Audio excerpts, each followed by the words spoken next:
Hi friends, എല്ലാവർക്കും നമസ്കാരം. ഇന്ന് ഞാനിവിടെ തയ്യാറാക്കാൻ പോകുന്നത് ഓറഞ്ച് മിൽക്ക് പുഡിംഗ് ആണ്. അതിന് വേണ്ടുന്ന ഇൻഗ്രീഡിയൻസിലേക്ക് കടക്കാം. അതിലേക്ക് ആവശ്യമുള്ള ഇൻഗ്രീഡിയൻസ് നോക്കാം. ഇവിടെ ഞാനിപ്പോൾ 200 ml ഒരു കപ്പിലേക്ക് ഒരു 200 ml പാലാണ് എടുത്തു വച്ചിരിക്കുന്നത്. അത് ഞാൻ ഒരു പാനിലേക്ക് ഒഴിച്ചു കൊടുക്കുകയാണ്.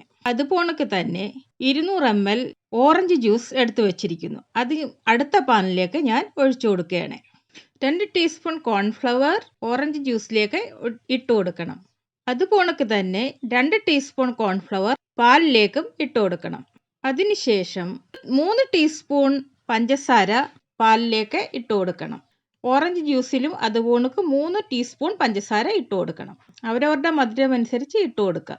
ഇനി നമ്മൾക്ക് പാലിലേക്ക് 1/2 ടീസ്പൂൺ വാനില എസൻസ് കൂടി ഒഴിച്ചു കൊടുക്കാം. പാലിൽ വെണ്ണയോ നെയ്യോ ഒഴിച്ചു കൊടുക്കുന്നത് നല്ലതാണ്. ഞാൻ പക്ഷേ ഇട്ട് കൊടുക്കുന്നില്ല.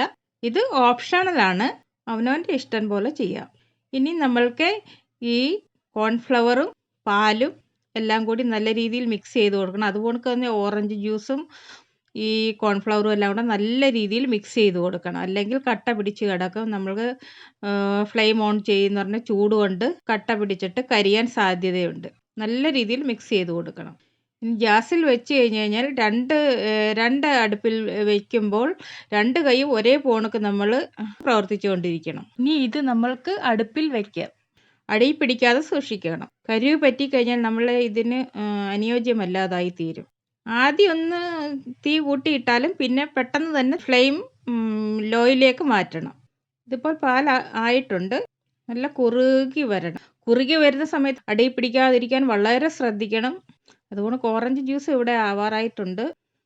ഇനി നമ്മൾക്ക് ഫ്ലെയിം ഓഫ് ചെയ്യാം. ഇത് ചൂടോടെ തന്നെ നമ്മൾക്കൊരു പാത്രത്തിലേക്ക് മാറ്റാവുന്നതാണ്. ഈ പരുവത്തിന് വേണം നമ്മൾ എടുക്കാൻ. ഓറഞ്ച് കുറുക്കിയതും പാല് കുറുക്കിയതും നമ്മൾ കുറച്ചായിട്ട് ഈ ബൗളിലേക്ക് ഒഴിച്ചു കൊടുക്കാം. അത് ചെറു ചൂടോടെ തന്നെ നമ്മൾക്ക് ഒഴിച്ചു കൊടുക്കാം. ഇതേ രീതിയിൽ വേണം ഒഴിച്ചു കൊടുക്കാൻ. ഓരോ ലെയറും ഇങ്ങനെ മാറി മാറി ഇങ്ങനെ ഒഴിച്ചു കൊടുത്തുകൊണ്ടിരിക്കണം. നിറയുന്നിടം വരെ ഇത് ഒഴിച്ചു കൊടുക്കണം. നമ്മൾക്ക് ഒരു പ്ലാസ്റ്റിക് വെച്ച് നമുക്ക് അടച്ച് ഫ്രിഡ്ജിൽ വയ്ക്കാം 3 മണിക്കൂർ. ഇതിപ്പോൾ 3 മണിക്കൂറായി. ഇനി നമ്മൾക്ക് ഒരു പ്ലേറ്റിലേക്ക് അൺമോൾഡ് ചെയ്യാം. നമ്മളുടെ ഓറഞ്ച് മിൽക്ക് പുഡിംഗ് ഇവിടെ തയ്യാറായി കഴിഞ്ഞു. നമ്മൾക്ക് ഇതൊന്ന് മുറിച്ച് നോക്കാം.